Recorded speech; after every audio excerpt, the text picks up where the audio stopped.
Which of the following is a quadratic equation, इनमें से कौन सी क्वाड्रेटिक इक्वेशन होगी वो हमें बताना है। अब देखिए यहाँ पर अगर हम देखें तो फर्स्ट वाली इक्वेशन को पहले सिंप्लीफाई कर लेते हैं, फिर देखते हैं कि ये क्वाड्रेटिक इक्वेशन होगी कि नहीं होगी। तो यहाँ से ये आ जाएगा x square plus 1 is equal to कितना रहेगा, इसका स्क्वायर ओपन करेंगे तो ये आ जाएगा 2 square plus x square, minus का कितना आ जाएगा 4x प्लस 3। अब इस पूरे पार्ट को लेफ्ट साइड पर लेकर आएंगे तो ये कितना आ जाएगा, ये आ जाएगा एक्स स्क्वायर प्लस 1 माइनस का 4 माइनस का एक्स स्क्वायर प्लस का 4x और ये माइनस का 3 इज इक्वल टू 0।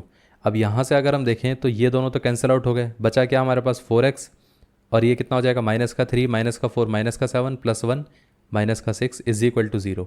अब ये वाली इक्वेशन क्वाड्रेटिक तो हो नहीं सकती है क्योंकि ये तो लीनियर है, यहाँ पर एक्स स्क्वायर वाला जो पार्ट है वो तो है ही नहीं है, वो तो एब्सेंट हो गया, वो तो कैंसिल आउट हो गया था।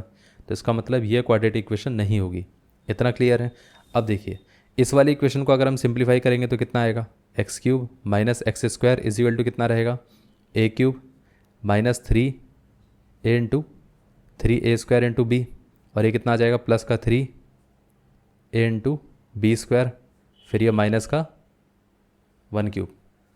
अब देखिए यहाँ पर ये x cube minus x square is equal to x cube minus 3x square plus 3x minus 1, ये दोनों कैंसिल आउट हो गए। इस पूरे पार्ट को अगर हम लेफ्ट साइड पर लेकर आएंगे तो कितना आएगा, ये आ जाएगा 3x स्क्वायर माइनस का 3x प्लस का 1 और ये माइनस का x square is equal to 0। इस इक्वेशन को अगर हम देखें तो इसको हम ऐसे लिख सकते हैं 3x square minus x square कितना रहेगा 2x स्क्वायर और ये आ जाएगा माइनस का 3x plus 1 is equal to 0। अब देखिए यहाँ पर x की पावर 2 भी है और उसका कोफिशिएंट नॉन ज़ीरो भी है और यहाँ पर कोई भी पावर फ्रैक्शन में नहीं है, तो इसका मतलब क्या है कि ये क्वाड्रेटिक इक्वेशन हो सकती है। तो यही हमारी क्या है, क्वाड्रेटिक इक्वेशन है। तो आंसर हमारा बी रहेगा। अब इसके बाद बाकी दोनों चीज़ें सॉल्व करने की ज़रूरत नहीं है, लेकिन फिर भी हम सॉल्व कर लेते हैं।